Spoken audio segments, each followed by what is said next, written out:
Like, as soon as I broke my arm, I was like, well, I'm gonna have to give the belt up. So I'd had time to like come to terms with it, but it's just on a temporary loan. It's not a permanent loan, it's a temporary loan, because it'll be mine again next year, so. So hold me when I'm here, love me when I'm wrong, hold me when I'm scared, and love me when I'm gone. Everything I am and everything in me wants to be the one you wanted me to be. I'll never let you down, even if I could. I'd give up everything, if only for your good. So hold me when I'm here, love me when I'm wrong. You can hold me when I'm scared, you won't always be there. So love me when I'm gone. Which one? The one that I wasn't at? Or Yeah, this last one. fucking breaks my heart. I'm my humerus. So obviously you just come off the back of your second surgery. So far, so good. Yeah. Going back to April, what was it like watching somebody take your belt and not being there? I didn't watch it, to be honest with you. I didn't watch it. Yeah, I was gutted. And then I saw the final like total. I was like, you see it, yeah, but you see it on the screen. You're like, well, that's a low total, but like it's different at abs, isn't it? So it's like obviously someone was pulling for the win, because it could have been like 30, 40 kilos more than that, I think. So you were training to come back for the pro. What happened? Broke my arm again. So yeah, I was in a low bar squat position. Second set of reps with 300, not a weight that really concerns me, and then just felt a sharp pain, and then it just snapped back. So funny story, I was at Ultraflex Rotherham, which is about an hour away from my house. Just sat down, got someone to get me some water, packed my bag up for me, and then I drove home. I drove back to Derby with my arm resting on the door card. Because I was like, I'm not doing this an hour away from home. So I just drove home. And then, yeah, I had to wait 3 weeks of surgery, but the second break was fucking much worse, much more painful, because it kept like hitting the nerve. Show us your scar there. Yeah. Yeah. Looks like you were fucking fucking eaten by a shark. Yeah. It looks like a Cornish pasty. Yeah. That bit. Yeah, the second surgery I had to wait 3 weeks for, but it was, dealing with the arm was much worse. The first break, there wasn't any pain.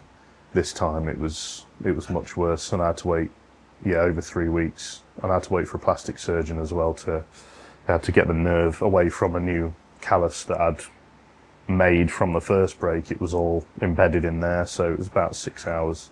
And you were saying earlier, the initial break you think was a hairline fracture. Yeah, so obviously 2024, I had January in Nottingham, I had Clash in April, I had August Abs Pro, I had Utah in September, and then I did WRPF Pro in December. So I had 5 well over 1,000 kilo competitions. And somewhere along the line, I developed a hairline fracture, and then it just popped. When I was training bench, the pain I'd experienced was like nothing else. I'd been getting treatment for like bicep tendonitis, ultrasounds, nothing was touching it, and obviously we know why. It's because it actually was a broken bone, and it was just going to pop at any point. So I'm glad it popped in the gym round the corner from a hospital than in Ireland under a bar in a competition, because that would have been shit. Looking at their roster for this year on the abs platform, obviously Zach has come up, Nick is progressing, Luke looks strong, you got Colton who never shows up, John Hack was there, he actually took your Wilks on the abs platform, and then you've got Fernando coming back at Rumble, Kyle Curvey, so there's obviously a lot of new faces, old faces getting better, faces not there. With your return in 2026, is there anyone in particular you really are looking forward to going up against? First name's always Nicholas Dupree's, because he's just fucking phenomenal, and I like what you're doing with him, with the coaching. he's just getting better and better and better. And by next year, if he doesn't win this in 3 weeks' time, I'll be surprised. But by the time I get to go against him next year, it's going to be literally head to head, neck and neck. I couldn't call it, to be honest. Zach, again, I need to beat him. He was really gracious in a humbling victory. And he's a good guy and he's strong, and he's won 2 abs belts just like me. So I can't not respect that. Luke, always love going up against Luke. I fucking love beating Luke Tolman. It's his little face when he gets beat. He smiles, but he's so much pain. Love going up against Luke. Kyle Curvey, I'm really looking forward to going up against, actually, because he's a fucking machine. Just like Dupree's can do both. And the way he squats, there's no issue there with depth. His technique's fantastic, and it'd be nice to see him on an abs platform and not like, it was American Pro that he won, wasn't it? Yeah. Not like an American Pro, a proper abs platform. So, and Fernando, like, he could return to his best. And I always like going up against him, but I want to see Fernando like near 1100 again, which is where he should be. So hopefully that, well, just them 5, the core, and I really want what's going on with Jake Brennan at the minute? Like, he's always fun to lift with. He had a fucking well good comp in Utah. Yeah. And it's such a shame because I love competing with Jake. The atmosphere he brings, and like old shit talking trend Jake. That's what we want, innit? We want trend Jake back. So hopefully, Jake, we need trend Jake back. Come back to us, motherfucker. And Jesse Moran. Yeah, Jesse as well. I need him to come back. He said he was going to come back, and he's still lifting heavy weights. Like, what a waste. Come on, come back. There is a Jesse-shaped gap in the roster. And Jesse versus Luke again would still be one of the best battles you'll see. Yeah, I agree. So, yeah, all of them, some new faces, but definitely the old rubbing shoulders with the old crowd again. I'd love that. On the topic of Zach Myers, do you think he is going to be the first man to hold 3 belts on August 2nd?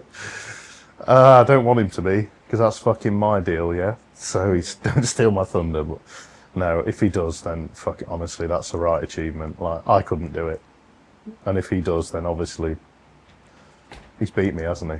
Obviously, I've not been there for 2 of them, but I can't claim that, if I'd have been there, because I didn't show up, I'd broke my arm. He hasn't broke his arm. He stayed injury-free and he would win 3 belts. So, but I'm edging towards Mr. Dupree's for this one. I just think he's getting better and better, and he's so disciplined, and you've kept him like a caged animal, like he should be, instead of just him doing exactly what he fucking wants. Whatever he does, squat 430 today. It's not that anymore. It's an actual like structure, and you can see what you're doing, and it looks to be peaking like perfectly. So, in the female division, obviously Brianni Terry will not be here to defend her belt. That is a shame. The curse got her as well with her back. Who do you fancy for the female lineup? Is Stella. Everything's just lining up for her. I mean, on paper she's not the favourite, but on paper I've not been the favourite for most of my wins. But yeah, it's got to be Stella. I think she needs to. Everything's moving well. She's moving weight she's not moved before. She's not 60 kilos anymore. She's 56. And is it on dots this year? Wilks. On Wilks. That'll favour her as well. Will it? Yeah, as it comes down to that. It's either heavy or light in the middle. Yeah. So, yeah, it's. I think she has to go 9 for 9. Because on paper there's people that have got bigger numbers and bigger dots than her, but that doesn't mean shit when you're as experienced as what she is on the abs platform. I think it's hers to lose, to be honest. If she goes 9 for 9, she's won it, 100%. As for Sir Dave Richardson, are you done? You finished? No. I'm not fucking done, no. So 2026, the plan is to win all three. So that's what I'll be doing. And I'll do anything to do it. Win at all costs. Balls out. All the old Dave Richardson stuff that you've come to know and love, that will be returning in 26. If I win all three belts, though, I do have a bet with Hercules, and I said I would give it up after that. So you go out. I'll probably do one main event a year. That's it. After that, but I just want to win all three and then leave that legacy. I won't quit powerlifting, but I'll be like one a year. That's me. All three at the same time, or just you want to win all three? No, all three in the same year, same calendar year. That's the deal. But if Zach does it before me, then I've got to find something else to chew on, like another achievement that just whops it. No one's won any belt back to back. Yeah. Like you're the only 2-time champ, but no one's done it like 2 years consecutively. Yeah. Ever. Girl, boy, pro, clash. So if Zach does win the pro, like no one's defended anything back to back. Yeah. Which is usually I try my best to find someone to beat the previous champ. As it should be. Boris or as it should be. You should always try and level it up. You just bring everyone else up at that point. On the debate of the GOAT, don't even call it that. Carlton did 1200 at the Wish Clash of Titans. John is John. Who, in your opinion, Out of them two, is the greatest powerlifter out of Carlton and John Hack? John Hack. IPF Worlds, multiple victories with that goes Clash, etc. Came to abs. Won't say. I don't think he says no to much. Like, takes up a challenge, shows up, and more of a legacy. John's been going for fucking years. Everyone forgets that. Like, all modern powerlifters will see John Hack, the untested athlete, but they don't remember like the 2016 Gibbs, Hack, and Hubbard battle for first place in the 83s. And he's been doing it for years, and he's just got better and better. So yeah, out of them two, it's got to be John. For me, a GOAT is not just the weight lifted; it's the legacy. It's, you know, where they go and compete, how they carry themselves, like whether they're up for a fucking actual fight or not. And John came, he knew he wasn't going to win Clash. He still came anyway. You know, he absolutely smashed everyone on dots, but he knew it was a total meet and he didn't get anywhere close, which is like, it says a lot about him. Yeah. He just wanted to mix it with people that were totaling massive numbers to see what he could do, and he showed up. So yeah, it's John Hack. I hadn't thought about that. That's a fucking good question. It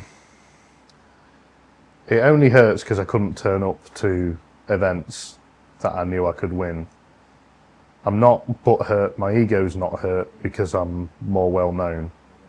And if anything, there's a lesson to teach out of all this. And now that my audience is bigger, I could probably affect or advise or help quite a few more people with similar things. I don't know of anyone that's had this, to be honest. No.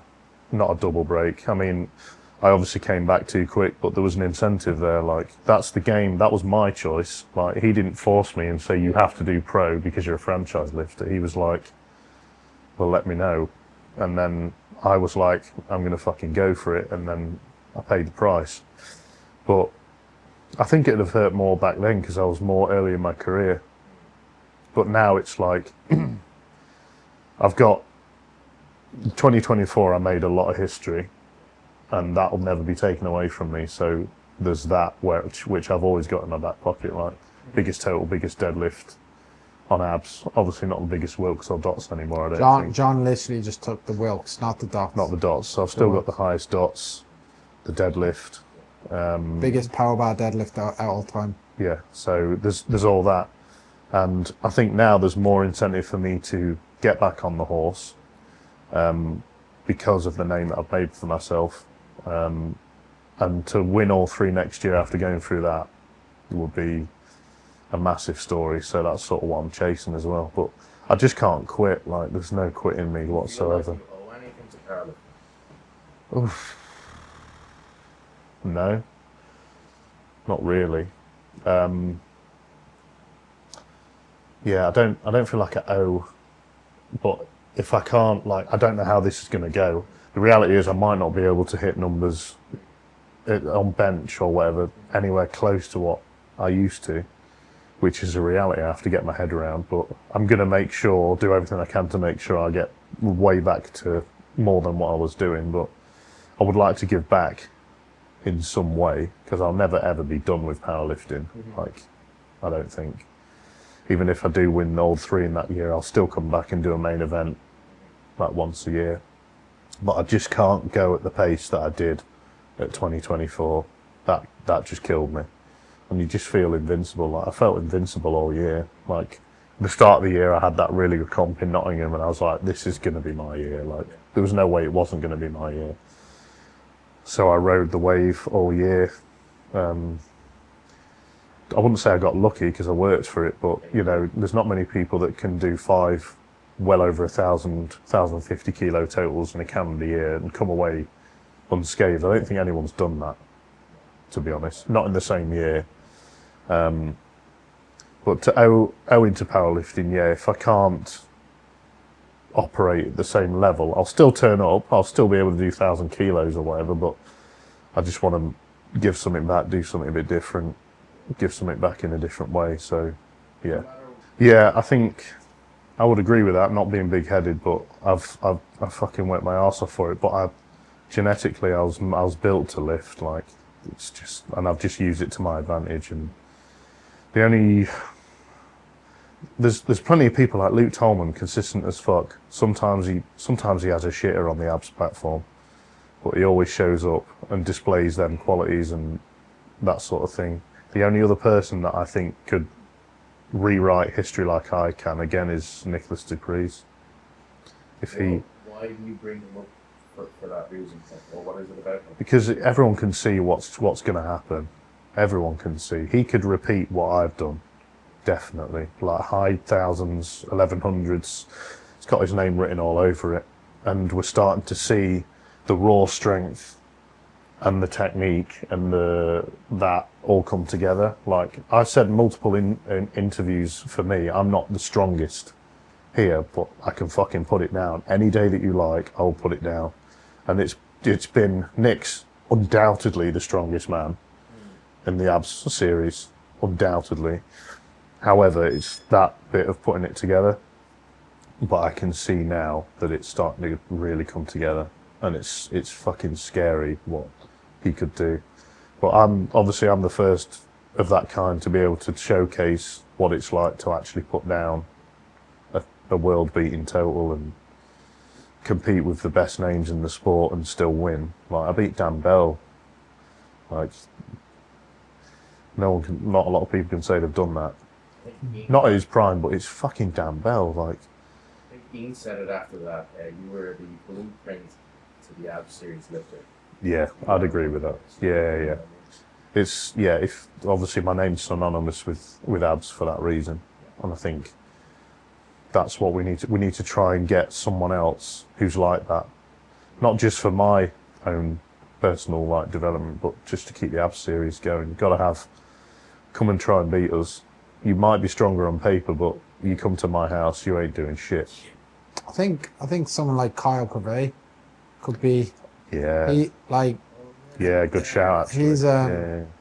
He's so hard to get to communicate with, but the minute he signed up for the Rumble, the minute someone won Clash, the minute Clash was over, he was like, I want to do the Rumble. And he's like, you see, he's on a power band now, he's training. He never replies to me. I can't get it. But he's just like he's just in the zone. Do you get me? Yeah. So I think he could be, if he doesn't get bored with it, you know. Like, I think you probably get it. When you do well at abs, you get a lot of offers. Boris was the same. You see like Sarah Sobak. She's she's fizzled athletic of offer. Luke has been doing loads of he's comps. been here, there and everywhere, hasn't he?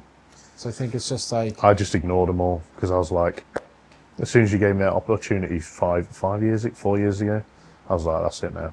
That's it. I'm just going to lift on here, and that's. Obviously, I did WRPF, but that was a new fed at the time, and I was like, I need to Support. help my friends out because what they're building is amazing. But I'll always be an abs lifter, always. That'll never change. Yeah. But yeah, Kyle's a good shout. But you've got to be someone that will like talk to people. Like I try and talk to as many people as I can. If they ask me a question or whatever, and like at events, I'll talk to anyone. And you've got to be accessible as well. Yeah. Because it's personality that makes it as well. Like you can't just be a fucking arsehole. If you're as good as me but you're an absolute arsehole, then it just sort of takes the shine off it. But if you're personable and you're actually accessible and you talk to people and you're just a normal bloke, that's half the appeal too. I would agree with what you were saying earlier. Nick is that person. Yeah, he is. He talks to fucking everyone. Yeah, he's a real ambassador for what we're trying to do here, and obviously now he's an abs coach, isn't he? Yeah. He's doing like the performance coaching. Yeah. So again, it's like his name is like intertwined with abs, which is what it should be. Zach or Nick look after it, but unfortunately you're only going to have it for a year. See you all in 2026, and I'll see this in 2026 too.